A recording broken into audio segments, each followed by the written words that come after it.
თევზებს უჯდებათ მე-12 სახლში ეს დაბნელება. მე-12 სახლი ყველაზე შეუმჩნეველი არის ხოლმე ჩვენთვის. მე-12 სახლი გვეუბნება, რომ სადღაც უნდა მაგალითად ფარულად შევცვალო რაღაც ჩემს ქვეცნობიერში რაღაცები. რამდენად შემიძლია მე ვიყო სულიერად ფსიქოლოგიურად მაგალითად განახლებადი, რამდენად შემიძლია შევცვალო ჩემი ძველი ტრამვები, ეს ძრავს ღრმა ფსიქოლოგიურ ტრანსფორმაციულ ენერგიას. მე-12 სახლი ჩვენთან ეს არის, რომ შინაგანად რა ტრამვები მაქვს მაგალითად, შინაგანად რისი მეშინია ყველაზე მეტად.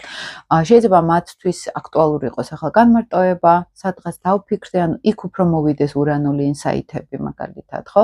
რაც უფრო შინაგანად ჩემ თავის შესწავლას ვიწყებ.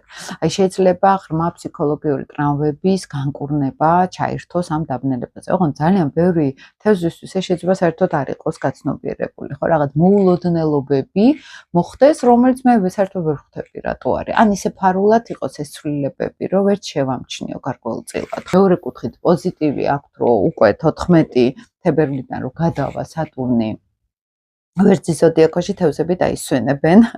ნეპტუნის გადავიდა უკვე მათგან, თევზებიც დაისვენებენ ნეპტუნისგანაც და სატურნისგანაც და აქ ბევრად უფრო გამოცოცხლებულები იქნებიან თევზები, თუმცა ეს დაბნელება, ეს ფონი მაინც ისევ ცოტა მე-12 სახლურ ენერგიას შემოიტანს.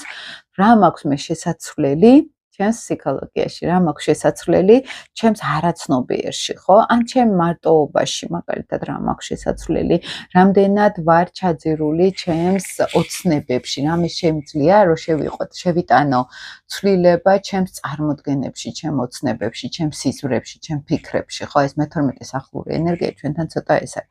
ზოგი თევზისთვის შეიძლება აქტუალური გახდეს ემიგრაცია სიტყვაზე, იმიტომ რომ ესეც მე-12 სახლის ემიგრაცია არის, ან ოცნების რეალიზების შესაძლებლობა მიეცეთ ახლა, ხო, ამ ტრანზიტზე, რომ მე მივხვდი უკვე შინაგანად ჩემს ფსიქოლოგიურ პატერნებში რა მჭირდება და მოდი წავალ ამ გზით, რომ ეს ავისრულო, ხო? ზოგი შეიძლება ძალიან დიდ მოგზაურობაში წავიდეს, ან ზოგი შეიძლება აი ამ გავლენით, ხო, აი ამ ტრანზიტით, რომ მე მივხვდე რა უნდა ჩემს სულს, ხო? აი ეს თევზებისთვის, ან თუ მე-12 სახლში გვიჭდება ისედაც დაბნელება, აი აქ ეს ტენდენცია შემოვიდეს, რომ მე მინდა რომ უკვე შევცვალო ჩემს ქვეცნობიერში რაღაცები, გავაცნობიერო, ამოვიტანო და რეალურად შევცვალო ეს პატერნები, ხო? მე-12 სახლი უფრო ამ თემებში შედის, ოღონდ ძალიან ბევრი თევზისთვის შეიძლება ეს არც იყოს გაცნობიერებათი, იმიტომ რომ მე-12 სახლს ვერ ვხედავთ, ძალიან სერიოზული ინტუიცია გვჭირდება აქ, რომ მე ვიგრძნო რა მაწუხებს ფსიქოლოგიურად.